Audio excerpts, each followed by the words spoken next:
오늘은 대림절 세 번째 주일 하나님께 예배하면서 주께서 강림하시기까지라는 제목으로 함께 말씀을 나누며 피차 은혜를 나누고자 합니다. 두 공간에 생지를 한 마리씩 넣어두고 각각 얼마나 생존하는지를 실험했다고 합니다.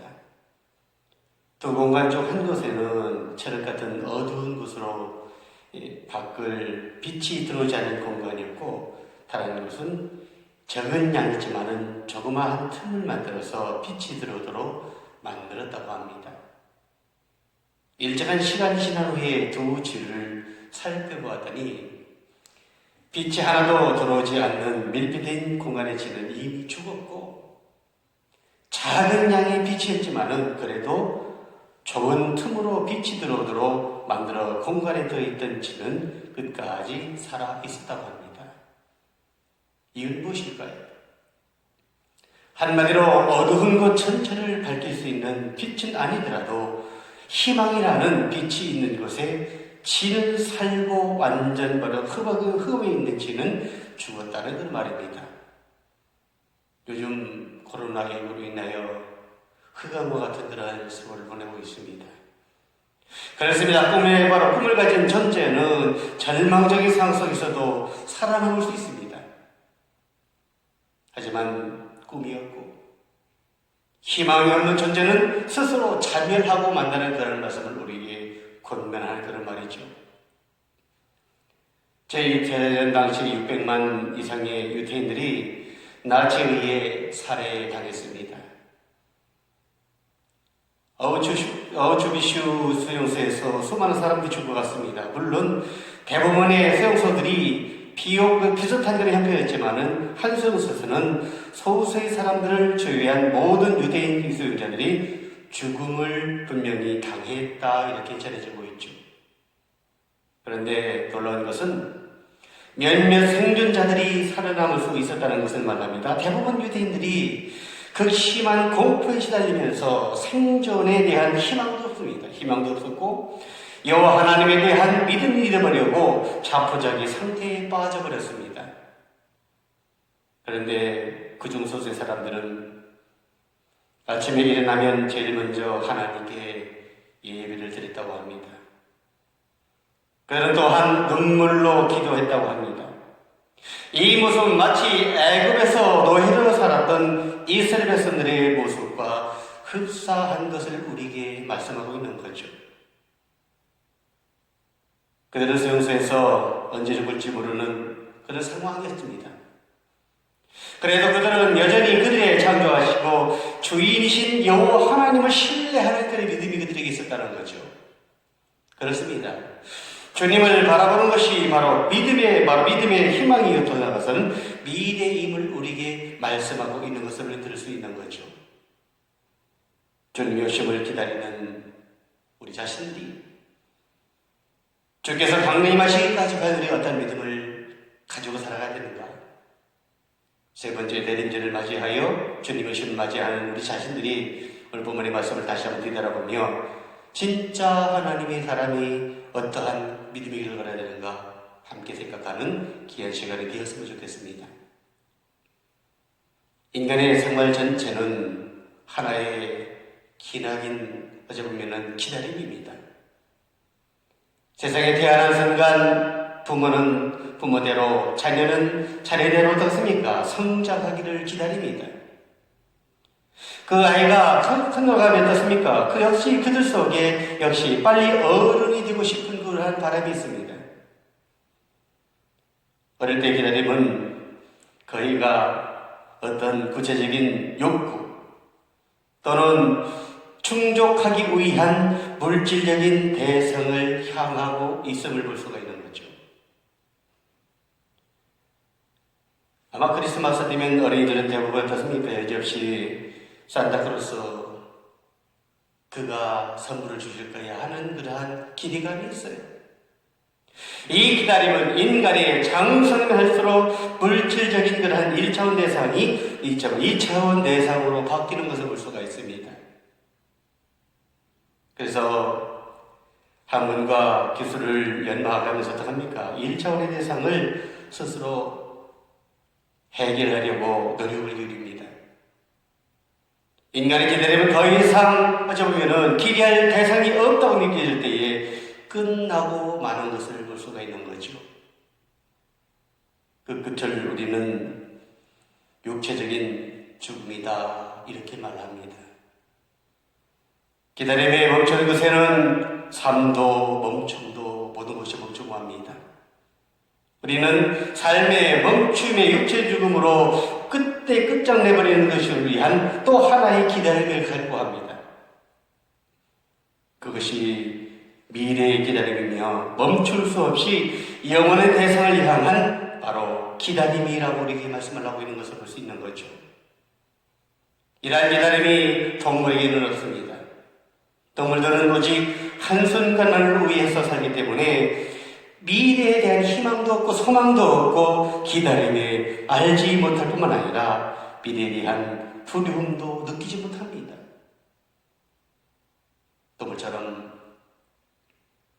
기다림이 무엇인지를 모르는 것도 참 불쌍한 일이지만은 기다리겠으면서도 무엇을 기다리는지 구체적으로 목적이 없이 오직 세상의 행복과 세상의 육체의 만족을 추구하고 있는 것도 영원한 기복일 수가 없음을 우리에게 말씀하고 있는 겁니다.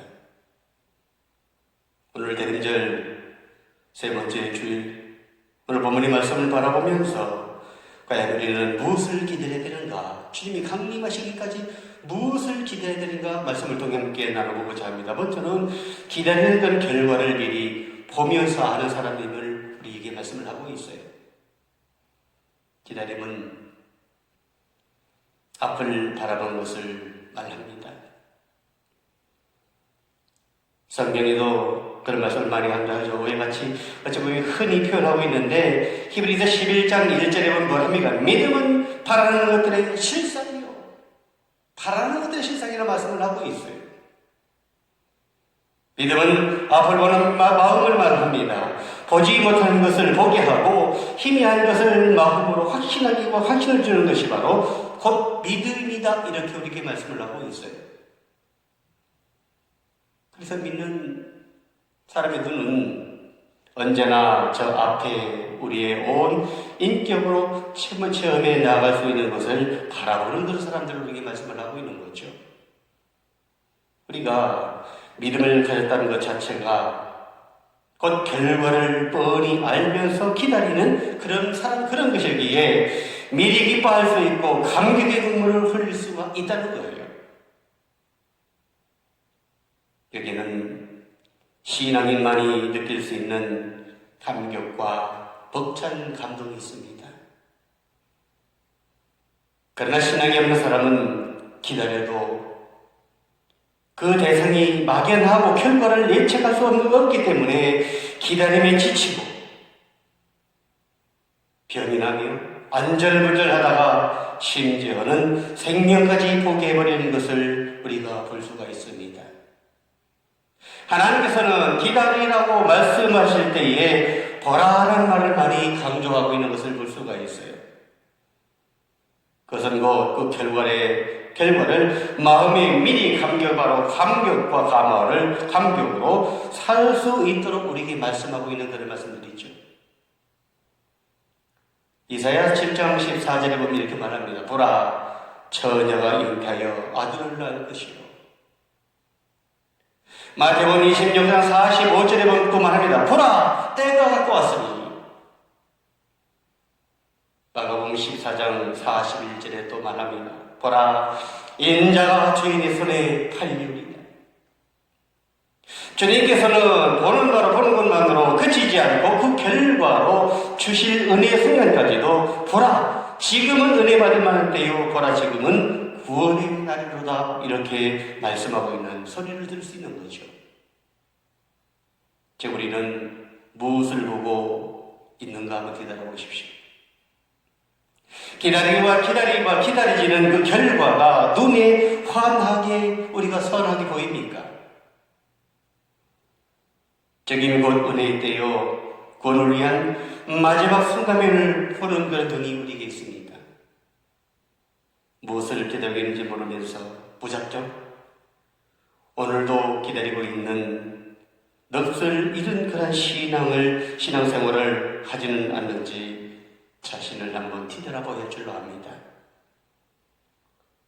성령의 사람들은 미리 바라보며 감사하며 사는 사람들이죠.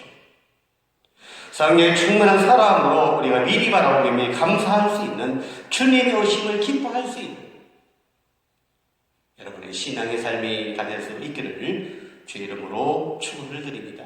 두 번째 말씀 속에 보면은 결과를 우리가 보면 결과가 뒤바뀐 사람들이 있다 우리에게 말씀을 하고 있어요.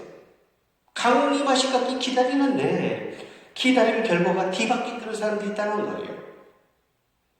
세상 사람들에게 종이 한 장을 꺼내서 지금 내가 하고 이루어주고 싶은 것들을 소원을 한번 드러나라 하면은 대략 두 가지로 이렇게 쓰여질 수 있다고 합니다. 하나는 물질적인 그 어떤 것을 우리가 쓸 수 있는 것이죠. 또 다른 하나는 바로 비물질적인 대상을 쓰는 경우가 있습니다. 물질적인 것은 뭡니까? 재산이나 집이나 더 나아가서는 우리가 하는 것처럼 뭐 책이라든지 옷이라든지 그야말로 천차만별로 세상이 대상이 나올 수가 있습니다. 비물질 대상이 뭡니까? 건강이나 명예가 될 수가 있겠죠. 그러나 믿는 성도 중에 얼마나 많은 사람들이 죽음이라는 단어를 쓸까요? 죽음이라는 것은 것은 우리 스스로를 자문자답 한번 해보아야 할 줄로 압니다. 죽음, 그것을 우리가 통해서만이 우리의 마지막 소망인 바로 영생의 길이 열리기 때문입니다. 비록 인간이 생명체인 영원한 속성을 가지고 있습니다. 가지고 있고 부활의 신비가 영생의 참된 의미를 고양시켜준다 하더라도 부활은 먼저 죽음이 전개되지 않고는 있을 수 없는 것이 부활의 불리기 말씀을 하고 있어요. 예수님도 보십시오. 예수님이 십자가에 죽으시고 부활하셨어요. 그리고 어떡합니까? 우리가 사도신경 고백하는 다시 오시마 재림주로 다시 오신다 말씀하지 않아요. 주님의 재림도 마찬가지임을 우리에게 말씀하고 있는 거예요. 세상의 끝이 오고 난 후에야 새롭게 전개될 미래가 있음을 우리에게 말씀합니다. 이 세대의 끝은 곧 바로 다음 세대의 시작과 연결될 수 있는 출발이 됨을 우리에게 말씀하고 있는 거죠. 우리 시대가 끝나고 나면은 끝이다 그것이 아니에요. 다음 세대가 또 따라옵니다. 그래서 우리 신앙인이 기다리는 결과는 종말입니다. 사라지는 그런 허무가 아니라 출발을 기다리는 그러한 심을 이것을 우리에게 말씀하고 있는 거죠. 믿지 않는 사람들은 출발이 없습니다. 왜냐? 끝이거든요. 언제나 그들의 기다리는 자체는 현실에서 이루어지기를 바라는 대상이고 그 자체에 대해서 자체는 뭡니까? 대상 자체가 유한한가? 기껏해야 죽을 때까지 생을 다할 때까지 아니면 더 바랄 것이 없고 해봅니까? 자손 대대의 희망 이런 것에 정점을 두고 있는 것을 볼 수가 있는 거죠. 오늘 바라보는 것이 내일 미뤄지고 우리가 내일 미뤄지고 온다면 또다시 어떤 출발을 향해 인생의 길을 우리가 걸어갈 수밖에 없는 겁니다. 이것은 우리의 소망은 유한한 것이기 때문에 이루어질 대상이 아니고 대상과 함께 소망마저 사라져버리는 인생이 되고 많은 것을 우리에게 말씀하고 있는 거죠. 우리의 기도의 결과를 반성해 보십시오. 족박이라는 이름으로 하나님께 얼마나 물질이 과연 영생의 출발선상에서 우리의 영생의 길을 어느 정도 우리에게 영생의 길을 허락할까요? 물질 좋습니다. 그토록 우리가 매달려 생의 연정을 우리가 덤으로 얻은 그런 건강의 축복이 일생의 죽음 앞에 무슨 효력이 과연 있겠습니까? 우리가 그토록 땀 흘려 모아놓은 모든 것이 영생을 향하는 우리의 영혼에게 도움이 될 수 있는 것이 몇 가지나 되는지를 한번 생각해 보십시오. 우리가 점검해 본다면 우리가 어떻습니까? 말 그대로 영생의 삶의 결과로 연장시킬 수 있는 것은 아무것도 없음을 우리에게 말씀하고 있는 거죠. 우리의 그런 것으로 인해서 역경의 길을 걸어가는 많은 사람들을 우리가 바라볼 수 있다는 겁니다. 이 마지막은 영생이라 하는 로마서 6장 22절의 말씀처럼 사도 바울이 고백했습니다. 우리는 오늘 다시 오실 지금과 내가 지금 갑절의 은혜에 우리 간절히 소망하고 결과를 우리가 바라본다면 개인의 어떤 욕구나 충족으로 변질되지 아니하고 우리가 변질되지 않도록 바뀌지 않도록 우리가 스스로 우리의 신앙을 노력해야 된다는 겁니다. 물질 때문에 우리의 생활 때문에 변질되지 않으면 오직 하나님 한 분만을 바라보면서 그분을 기다리며 신앙의 참들길을 걸어가는 하나님의 자녀들이 될 수 있기를 주 이름으로 축원을 드립니다. 마지막으로 본문의 말씀 속에 주께서 강림하시기까지 기다리는 사람들은 분명히 사모하는 사람들이다 이렇게 말씀을 하고 있어요. 주님의 오심을 사모하는 사람들. 마태복음 25장에 보면은 열처녀의 이야기가 나옵니다. 열처녀가 다 기다립니다. 다섯 처녀는 기름을 준비하였고 다섯 처녀는 기름을 준비하지 않는 모습을 볼 수 있는 거예요. 기다려.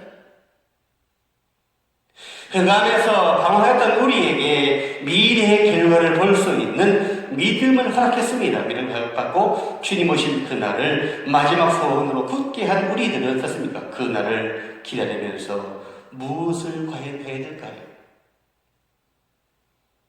오늘 본문은 길이 참고 마음을 굳게 하고 서로 원망하지 말라 이렇게 오늘 8절 9절의 말씀 보면 이렇게 말씀을 하고 있어요. 길이 참고 마음을 굳게 하라. 그리고 서로 원망하지 말라는 것은 곧 사랑하는 마음을 가져라 이 말씀을 말씀하고 있는 거죠. 사랑이 일하는 것은 성령이 함께하는 것임을 우리에게 말씀하고 있는 겁니다. 이 사랑은 언제나 오래 참는 것으로 시작되는 것을 고린도전서 13장에 보면 이렇게 말씀합니다. 사랑은 언제나 오래 참고. 그래서 사랑은 곧 인내하며 예수님은 바로 사랑 자체이기 때문에 인내 예수님을 바라보고 우리가 사모하고 닮아가도록 마음을 갖춘 것이 중요한 과제가 될 수 있음을 우리에게 말씀하고 있는 겁니다. 가장 중요한 과제가 뭡니까? 예수님을 닮아가는 거예요. 성경은 마지막 날이 가까워지면 사람이 식을 것이다라고 마태복음 24장 12절에 이렇게 지적하고 있는 것을 볼 수가 있습니다. 사랑이 식어질 것이다. 힘들면 힘들수록 사랑이 점점 식어져 버립니다. 인간과 인간 사이에서 사랑이 처방된다면 사회 전체는 미움과 증오가 범람하게 될 것입니다. 이웃에 대한 사랑과 하나님을 향한 뜨거운 그 가슴에 열기가 식어지면 이 세상은 추위와 갈증과 다시금의 세계가 분명히 뒤덮이고 말 것입니다. 그래서 사랑이 식어지는 세상은 죽어가는 세상이기 때문에 이러한 세상을 우리가 살 수 있는 길은 사랑을 공급하는 길입니다. 그리고 우리가 그 방법을 알아야 된다는 거죠. 서로 뜨겁게 사랑해야 됩니다. 오늘 주님은 우리의 마음 문을 두드리고 있습니다. 문 밖에서 두드릴 때 우리 마음을 열 때 주님이 들어오시는 거예요. 주님은 마치 격정적인 그러한 우리의 인생처럼 소리 지르면서 땅을 치며 안달하면서 울부짖듯이 마음과 우리의 마음을 두드리는 것은 아니에요. 우리 주님은 오직 고요히 우리 마음의 문을 두드리십니다. 아니 차마 지금 내 형편이 아시고 주님께서 해결할 것이 너무 많아 우리의 영에 불쌍히가 되며 두드리지 못하시고 우리가 마음의 문을 스스로 열기를 기다리고 있는지도 모릅니다. 사랑의 마음의 문이 잠겨 있으면 결코 주님의 숨소리가 우리 가슴 속에 깊숙이 분명히 메아리쳐 돌릴 수가 없습니다. 그 꽉 닫힌 마음의 문,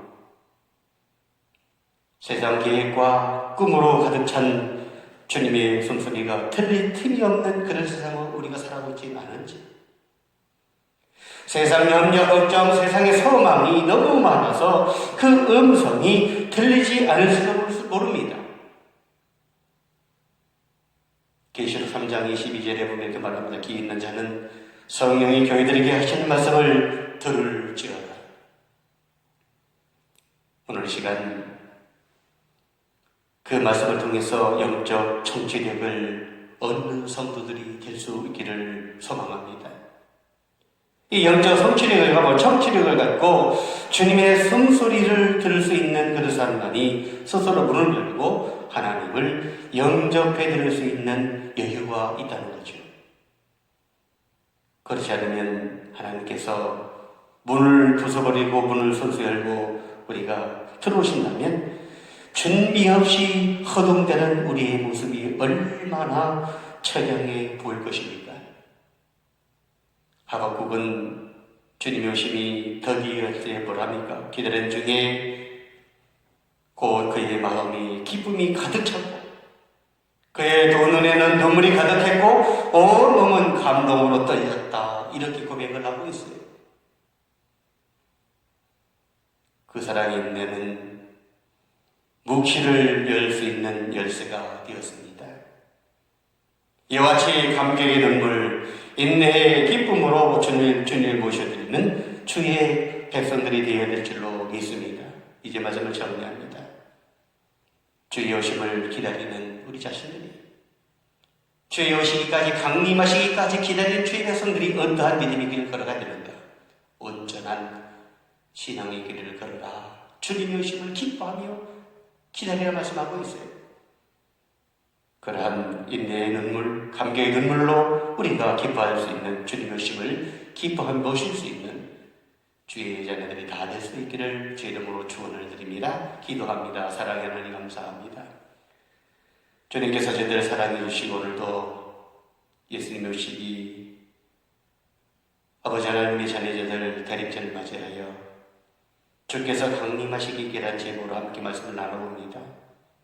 주님의 오심을 기다리는 주의 백성들이 어떠한 신앙의 길을 준비하며 나가야 되는지 말씀을 뒤돌아보며 다시 한번 우리 자신을 점검할 수 있는 신앙의 사람들이 다 될 수 있도록 하나님 인도하여